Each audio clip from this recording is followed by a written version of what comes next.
The man who shouldn't have survived. The screaming started before sunrise.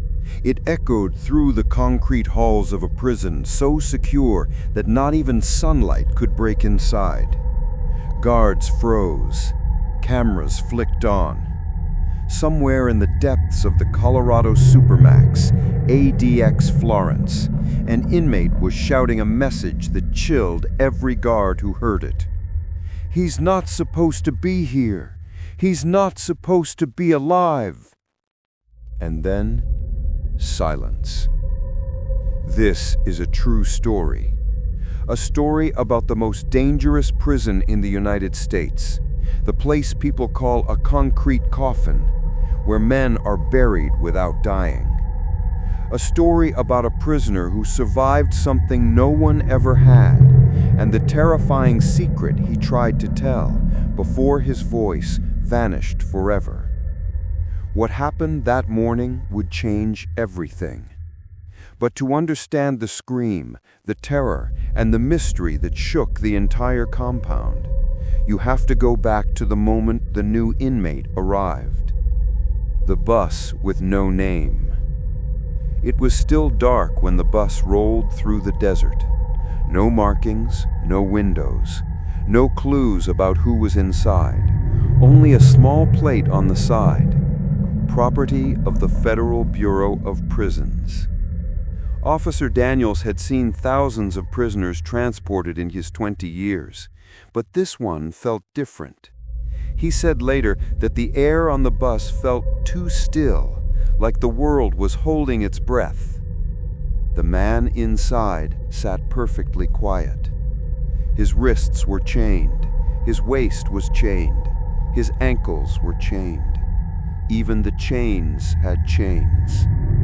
No talking, no eye contact, no sound except the engine groaning through the mountains. Daniels didn't know the man's name. None of the guards did, except the warden. That was normal at ADX Florence. Most inmates were infamous: terrorists, cartel leaders, bombers, gang bosses, and killers whose names filled newspapers. But sometimes, once in a rare while, someone arrived quietly. Someone the government didn't want the world to know about. Someone like him.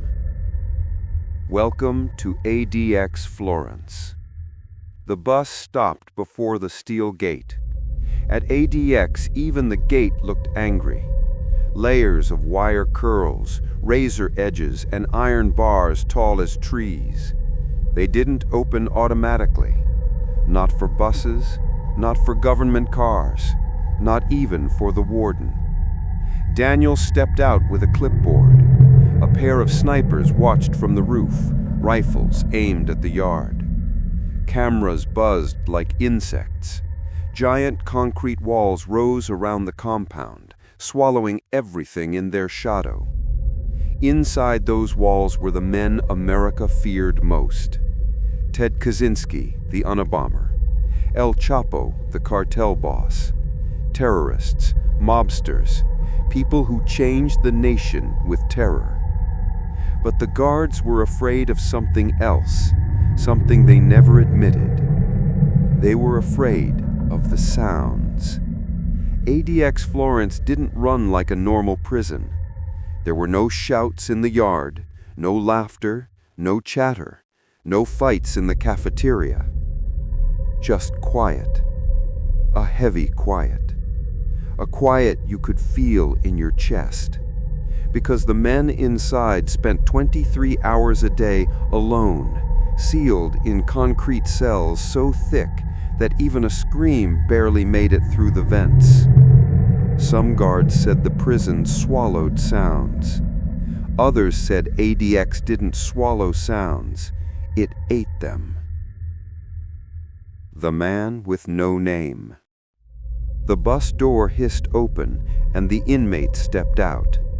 He moved slowly, like someone whose body was remembering how to walk. Daniels looked at him closely for the first time. He wasn't tall, not muscular, not frightening, just ordinary. Too ordinary. The kind of man you'd never look twice at in a grocery store. Middle-aged, hair graying, eyes tired. But there was something wrong. Something Daniels felt before he understood it. The man never blinked. Not once. Not when the wind blew dust in his face. Not when the guards unchained his wrists. Not even when a dog barked inches from his leg. He simply stared ahead, as if his eyes were glued to something only he could see. "Does he have medical issues?" Daniels whispered. "No file," the warden said. No file? Every prisoner at ADX had paperwork thicker than a phone book. Crimes, psychological reports, emergency contacts, past attempts at escape, medical records, everything. But this man, nothing. Just a code number. That was the first thing that unsettled Daniels. The second thing unsettled him even more. The man's ankle shackle was cold, ice cold. But he hadn't been near anything frozen, and the desert outside was warm. Daniel swallowed hard. What is he? The warden hesitated. Then he said the sentence that kept Daniels awake for years. Something the government doesn't want talked about. Cell 13. ADX Florence was nearly silent as the man was led inside. The guards didn't speak. The inmate didn't breathe loudly. Even the chains barely clinked. Every hallway looked the same. Gray floors, gray walls, gray doors, a gray ceiling. If the world had a basement, this would be it. Daniels opened the final door, Cell 13, the most secluded unit in the entire prison. Most inmates stayed in average 7 by 12-foot cells. Cell 13 was smaller and deeper. A box within a box, soundproofed, reinforced, and built for someone the government feared more than the others. Inside, Daniels said. The man stepped forward and stopped. For the first time since leaving the bus, he blinked. Then, very quietly, he whispered, "They put me here again." Again? What did that mean? How could he have been here before? Before Daniels could ask, the man stepped inside. The automatic door slammed shut, sealing him in darkness. And that should have been the end of it. Nightfall. Hours passed. The prison ran its usual routine. Silent, cold, efficient. Guards walked their rounds. Cameras scanned the halls. Most inmates whispered to themselves, scratched the walls, or stared into nothing. At ADX, time didn't pass the way it did in the free world. Each hour felt like 3. Each day felt like a month. Daniel sat in the control room staring at cameras. He tried to ignore his nerves, but something kept tugging at his mind. Why had the man said again? What did again mean in a prison that no one escaped alive from? He zoomed in on Cell 13. The inmate was standing perfectly still, facing the wall, head down, arms limp. For hours. No eating, no moving, no sleeping. Just standing. Daniel stared at the screen, shivering even though the room was warm. Then, at exactly 3:12 a.m., the man lifted his head. His eyes stared directly into the camera, right at Daniels, right through the glass, right into him. And then the man smiled. Not a happy smile, a knowing smile, as if he could see something behind Daniels, something Daniels himself couldn't see. Daniels' heart hammered in his chest. A buzzing noise filled his ears, his vision blurred for a moment. Then the emergency alarm on the panel lit up. Cell 13, motion detected. Size does not match registered inmate. What? Daniels whispered. He blinked, stared again. The screen showed a shape in the cell, but the shape wasn't human-sized anymore. It was bigger. Much bigger. That's impossible, Daniels said. His hands trembled as he pressed the zoom button. The shape grew clearer. And then he saw it. Something was standing behind the inmate, something tall enough to scrape the ceiling, something that hadn't been in the cell when they locked it, something that shouldn't have been able to enter a sealed concrete box. Daniel stumbled backward so fast he hit the wall behind him. "What is that?" he shouted. But before anyone could answer, the inmate on the screen suddenly screamed, the same scream that shook the whole prison that morning, a scream filled with terror, warning, and pain. "He's not supposed to be here! He's not supposed to be alive!" And then the screen went white. Every camera in the prison shut off at once. The lights flickered, the metal floors trembled, and somewhere deep inside the Supermax, something enormous slammed against a wall. The sound roared through the vents like thunder. Daniels grabbed his radio, voice shaking. "All units, something in cell 13. Repeat, something's in..." A second boom cut him off, then a third. Then a sound so loud and so violent that guards swore the concrete cracked. Then silence. Heavy, suffocating silence. Daniels forced himself to whisper, "Warden, what did you put in that cell?" The warden didn't answer. He just stared at the blank monitors as something slowly began banging from the inside of cell 13. Again, and again, and again. Boom, boom, boom. Daniels turned pale because the banging wasn't coming from the inmate. It was coming from whatever else was in there. And then, just as the guards gathered outside the cell door, the banging stopped. A voice whispered through the vent, "Let me out." The guards froze.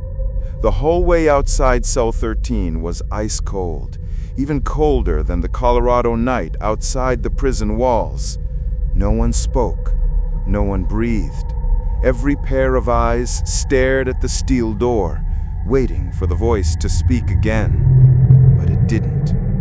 Only one sentence drifted through the vents, soft, slow, and too calm to belong to a human trapped in darkness. "Let me out."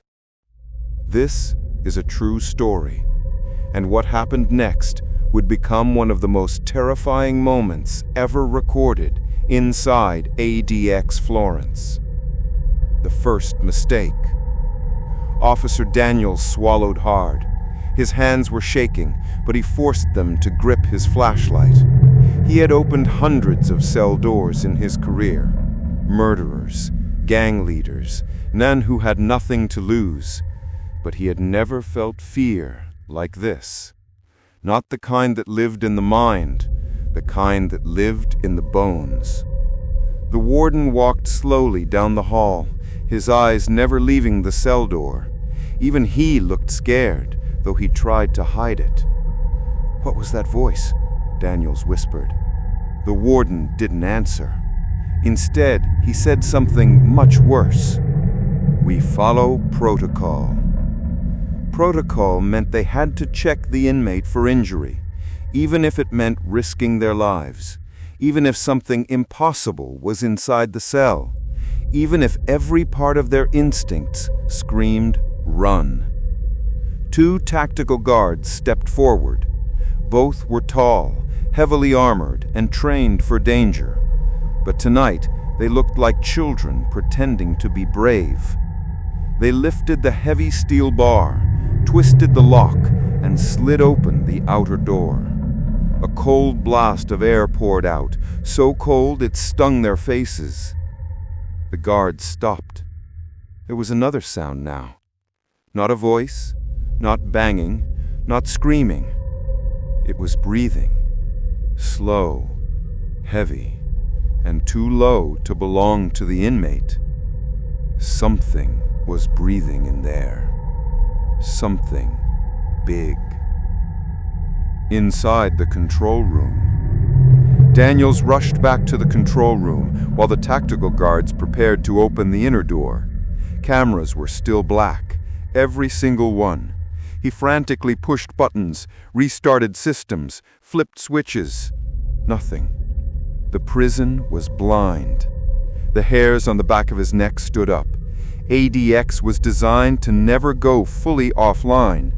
Even if the power died, backup generators kicked in within seconds. Even if a system failed, 3 more systems caught it. But tonight, the cameras weren't down. They were erased, wiped clean, as if someone or something had reached into the wires and pulled the power out with bare hands. Daniels leaned closer to the screen. Static flickered. Just for a second, a blur of white and gray. Then something else appeared. A shape, tall, wide, shadowy, standing behind the inmate. Daniels gasped so loudly he choked. The image vanished as quickly as it came. "Come on," he whispered. "Show me again, please." But the screen stayed black, and outside the control room, a deep, slow growling sound rumbled through the ventilation system. Opening the door. Tactical guard number 1 pressed his face shield down. Tactical guard number 2 tightened his grip on his baton. "On my count," his voice cracked. 3, 2, 1. He hit the door release. The inner steel door slid open with a scream of metal. Inside the cell, the air felt wrong. Heavy, wet, and freezing cold. Frost clung to the walls. The floor looked damp, like someone had spilled water and let it freeze. And the inmate, he wasn't standing anymore. He was sitting in the corner, knees pulled to his chest, arms wrapped around himself, like he was trying to hold his body together. His lips were blue. His eyes were wide, but he didn't look injured. He looked terrified. The team leader stepped forward. "Sir, are you okay? Are you hurt?" The inmate slowly lifted his head. His voice shook. "He's still here." Guard 1 stiffened. "Who's still here?" The inmate pointed to the shadows behind the toilet. "There," he whispered. "Don't you see him?" The guards flashed their lights. There was nothing there. No shadow, no figure, no intruder. Just an empty corner. "Sir, no one is in the cell with you," Guard 2 said firmly. The inmate shook his head violently. "No, he comes when the lights go out. Don't you understand? He followed me from the other place." "What other place?" the guard asked. And then the inmate said something that chilled Daniels to the bone when he replayed the audio later. "The place they put you before you're born." A strange discovery. While the guards secured the inmate, Daniels ran to cell 13 with his emergency tablet. He wanted answers. He wanted to see something, anything that could explain the chaos. The cell looked normal now, almost too normal. The walls were clean, the floor was clean, even the air didn't feel as cold, as if whatever had been inside earlier had left, or had hidden. Then Daniels crouched beside the steel bed. Something was scratched into the frame, not with a pen, not with a tool. Scratched by something strong enough to carve metal. The grooves were deep, sharp, fresh. They formed a single word. Again. Daniel's heart punched against his ribs. The inmate had said that same word earlier. Again, again, again. What did it mean? Daniels grabbed his flashlight and looked closer. That's when he realized something terrifying. The scratches weren't made by human fingernails. They were too thick, too long, too uneven, like marks left by an animal. But what animal could carve steel? The inmate speaks. Two medics carried the inmate into the evaluation room. He looked weaker now, like the cold inside the cell had drained the life from him. Daniels leaned close. "What did you see?" The inmate didn't answer. He just stared at the wall behind Daniels, as if something stood there. "Listen," Daniels said softly. "You need to tell us the truth. What happened in that cell?" The inmate opened his mouth and whispered a single sentence. "It wasn't my first time dying." Daniels blinked. "What?" The inmate spoke faster now, like words were chasing each other out of his mouth. "I've been here before. Not just here, other places. Cold places, dark places, places where time doesn't work right. They move us, they put us back. I don't know how, I don't know why." Daniels felt sweat drip down his spine. "How did you get hurt?" he asked. "I didn't get hurt," he whispered. He turned his wrist. Dark bruises wrapped around it, but the marks were too large to be made by a human hand. "They grabbed me," he whispered. "The same ones who watch us before we're born. The same ones who wait for us after we die." Daniels stepped back. "What grabbed you?" The inmate looked him dead in the eyes. "The tall one." The return of the cameras.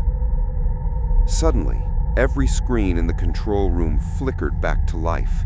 Cameras rebooted, monitors crackled, lights snapped on. Guard chatter filled the hallways. But one camera remained off. Only one. Cell 13. The screen stayed black, except for a faint flicker, like something was moving in the dark. The warden leaned over Daniel's shoulder. "Try switching to infrared." Daniels tapped the screen. The infrared mode activated. Static flashed, pixels rearranged, and then a shape appeared. Tall, thin, wrong. Standing in the corner of cell 13, motionless, facing the wall. Daniels covered his mouth with his hand. The warden stepped back in horror, because whatever was standing in the cell, it wasn't the inmate, and it wasn't any human. Then the shape slowly turned its head toward the camera and smiled. The screen violently glitched. Every monitor in the room exploded into static, and from somewhere deep in the prison, the power went out. The lights went out. Complete darkness. Not the kind of darkness where you can see shapes. No, this was a darkness that swallowed everything. The walls, the floors, even the air itself felt heavy. The guards froze mid-step. hands gripping batons and flashlights like lifelines. The alarms blared only faintly, distorted, as if some invisible hand had muffled them. This is a true story. ADX Florence, the prison America calls the Alcatraz of the Rockies, had never experienced anything like this. The Supermax was built to contain the worst, most dangerous men in the nation. But what was happening tonight was not human. Something had entered the walls. The hallways whispered. Officer Daniels stumbled forward, trying to keep his bearings. Every step echoed against concrete like a gunshot. He could feel the presence before he saw it, a cold, heavy weight in the air that made his stomach turn.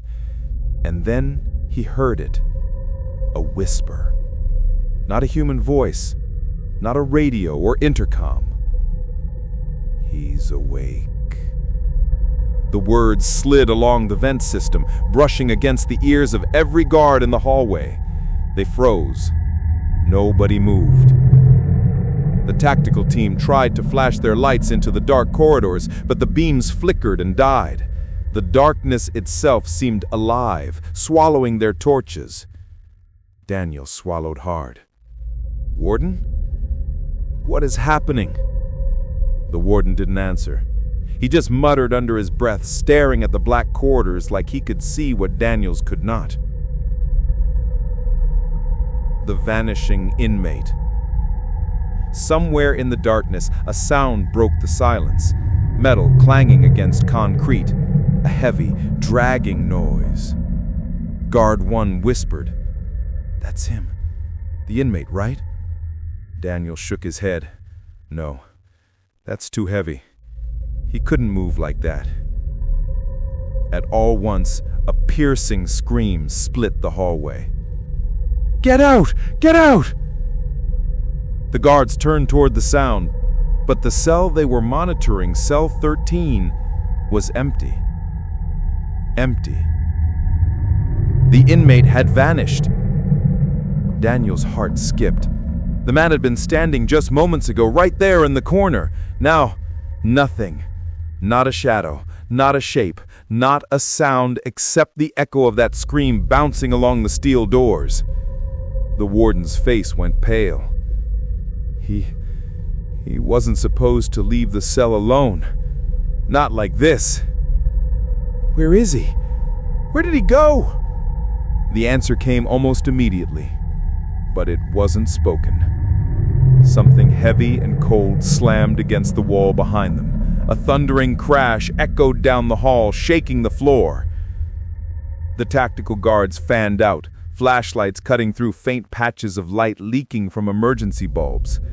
They followed the sound toward the back of the hallway, a section of the prison that had always been considered a storage area. Daniels felt the air grow colder with each step. Frost was forming on the walls and floor, as if some unnatural winter had settled in a single corridor. He shivered.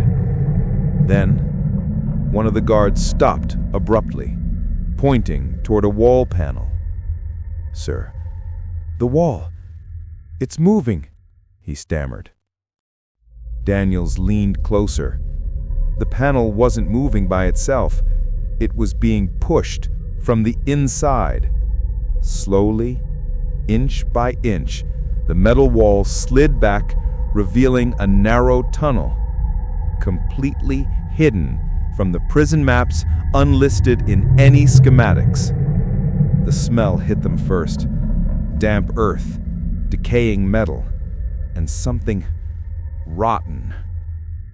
"What is this place?" one guard whispered.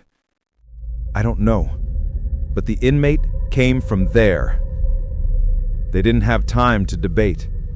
A noise erupted from inside the tunnel, dragging heavy footsteps and something breathing that didn't belong to a human. The tunnel of screams. The warden motioned for silence. Every footstep in the tunnel felt amplified, echoing like a drumbeat in their skulls. Daniel's flashlight revealed the walls were not concrete, they were carved stone, rough and jagged. The footsteps stopped. The air went still. Then the darkness ahead seemed to breathe, expanding and contracting as if alive. A whisper came from the shadows. "He belongs to us forever." Daniels froze. The words were neither male nor female, neither human nor animal. The guards shivered, gripping their weapons tighter. Then a figure emerged from the tunnel. It was the inmate, or at least it looked like him. His face was pale, almost gray, and his eyes glowed faintly in the darkness. His lips moved, but no sound came out. Instead, the walls echoed the words in a distorted, low tone. "Run or stay, it's the same."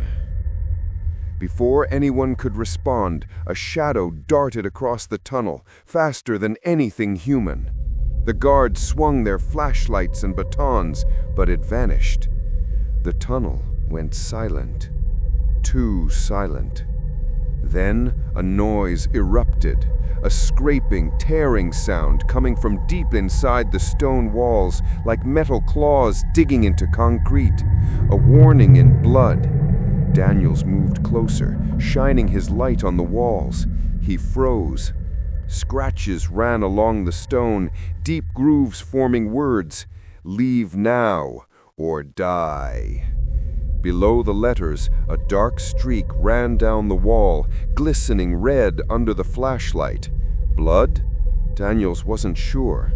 It didn't smell like anything human. The warden stepped closer, pale as ice. "He can't be real," he whispered. "It's real," Daniels said. "We're in a place that wasn't supposed to exist. The inmate wasn't supposed to survive, and now we're not supposed to survive." A sound came from behind them, slow, heavy, footsteps. But there were no shadows. The hallway had no other doors. The lights from their torches flickered violently. Daniel spun around. Nothing. Then a voice, low and chilling, drifted from the tunnel. "You shouldn't have come." Suddenly, the darkness exploded. Something slammed against the guards, knocking one of them to the ground. A metallic clang rang out as chains scraped against concrete. Daniels barely had time to react. He swung his flashlight blindly. A shadow lunged from the corner of the tunnel, massive and moving with unnatural speed. The guards swung their flashlights and batons, but it vanished. The tunnel went silent. Too silent. Then a noise erupted, a scraping, tearing sound coming from deep inside the stone walls like metal claws digging into concrete. The walls themselves seemed to shift, cracking in ways that should have been impossible. The ceiling trembled. A massive shadow moved across the hallway, larger than any man, moving as if the stone itself was bending to its will. The lights flickered one last time before plunging the Supermax into complete darkness. And then a scream cut through the darkness, one scream louder than the others, piercing, deadly. The guards felt it in their bones. Daniel's flashlight slipped from his hand. The warden's knees buckled. And in that moment, they all realized ADX Florence was no longer just a prison. It had become a hunting ground. The darkness was alive. Every sound echoed like a scream inside the stone halls. Every shadow moved in ways the human eye couldn't follow. Officer Daniels, the warden, and the tactical guards could barely stand.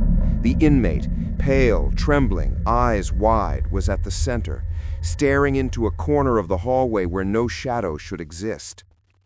ADX Florence had been designed to contain the most dangerous criminals in America. It had concrete walls, steel doors, and cameras everywhere. It had been called the Alcatraz of the Rockies. But tonight, That name didn't mean anything. The prison itself had become a predator. The creature revealed. A low growl rolled through the hall. The shadow in the corner moved forward, but it wasn't a normal shadow. Its form twisted, stretched, and bent like smoke.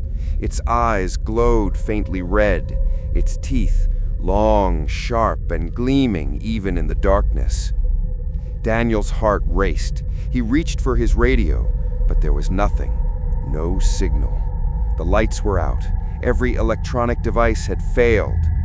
The inmate whispered, trembling, "It's the one who follows us before we live, before we die."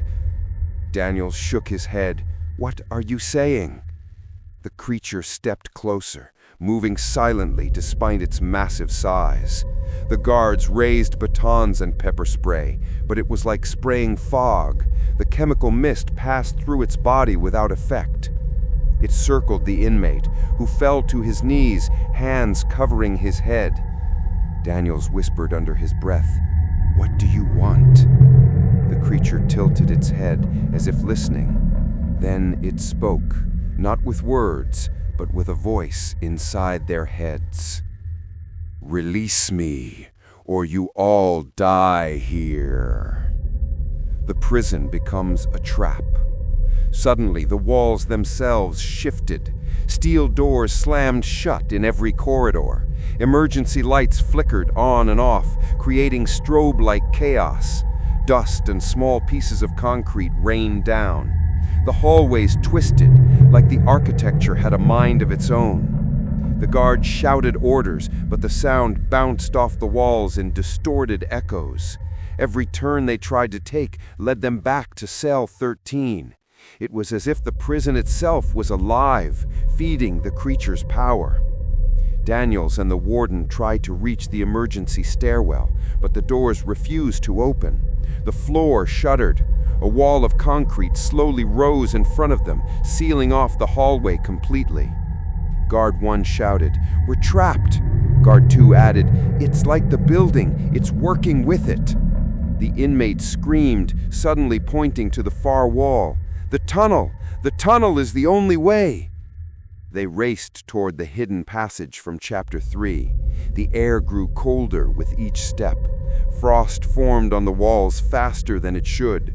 The scraping and growling followed them, just out of sight. Daniels turned to see the creature materializing behind them, larger and more solid than before. Its red eyes glowed brighter. Its breath steamed in the freezing air. The tunnel was narrow, and every second they spent inside was a fight to stay upright. The walls seemed to close in. The inmate whispered something frantic. "It can follow us through stone. It can follow us through steel. It only stops if we leave this place forever." Daniel's mind raced. How could they leave ADX Florence? There was no way out. The mountains surrounded the prison. Guards and cameras were everywhere. Yet the inmate insisted they had a chance, through the tunnels, through the hidden exits the government never marked on maps. Confrontation. Halfway through the tunnel, they reached a chamber they hadn't seen before. It looked like a small circular room carved into stone. At the center was a strange symbol etched in the floor. Blood had dried into the grooves, forming letters and shapes that no human could decipher. The inmate stepped forward. "We need to do this," he whispered. He raised his hands above the symbol. The creature emerged from the darkness behind them, growling and slamming into the walls. The ground shook with every step. Its glowing eyes locked on the inmate. Daniel shouted, "What is he doing?" The inmate turned to him, eyes wide. "This is the only way to contain it. We have to trap it before it escapes." Daniels hesitated. His training screamed to run, but he saw something in the inmate's face.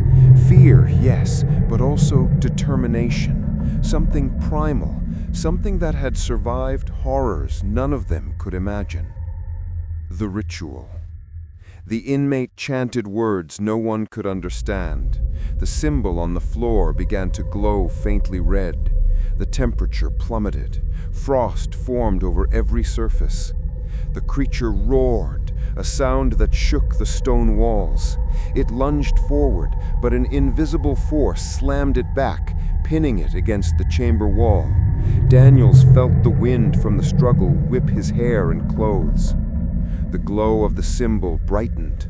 The walls shook. The creature's form flickered, almost like it was phasing in and out of existence. Daniels realized something terrifying. This was not just a prison. This was a seal. This chamber, this symbol, this tunnel, it was designed to keep the creature locked inside. And the inmate, he wasn't just a prisoner. He was part of something much older, something tied to forces beyond human understanding. The sacrifice. The creature roared again, louder than ever. The ground cracked under its feet. Daniel stumbled, almost losing his balance. The inmate turned toward the guards. "I can't leave. I have to stay. I've done this before. This is my role, my curse." Daniels protested. "No, we can figure out another way." The inmate shook his head. His eyes were full of sorrow. "There is no other way. If I fail, it escapes. If I escape, it consumes everything inside and outside these walls. I'm the one who keeps it bound. I always have been, and I always will be." He stepped to the center of the symbol. The glow became blinding. The air vibrated with a sound like millions of screams. The creature thrashed, its form distorting, claws raking the stone. Daniels and the guards were thrown backward by a force they couldn't resist. Dust filled the chamber. The floor trembled. And then, silence. The aftermath. When Daniels opened his eyes, the glow was gone. The chamber was empty. The creature had vanished. The inmate, the one who had faced the creature again and again, had gone as well. The guards staggered out of the tunnel. The prison felt normal again, too normal. The walls were solid, the cameras worked, the lights were steady. But Daniels knew the truth, that whatever had been in cell 13, whatever had emerged from the hidden tunnels, was still out there. And the inmate, the one who had faced the creature again and again, had sacrificed himself to keep it contained. The warden looked at Daniels, pale and trembling. "No one can talk about this. No one can ever mention what happened here. If they do, the consequences you can't imagine." Daniels nodded silently, understanding that some truths were too dangerous to reveal. And somewhere deep in the Supermax, in the walls, in the shadows, something moved, waiting, watching. Because ADX Florence, the most dangerous prison in America, was never just a prison.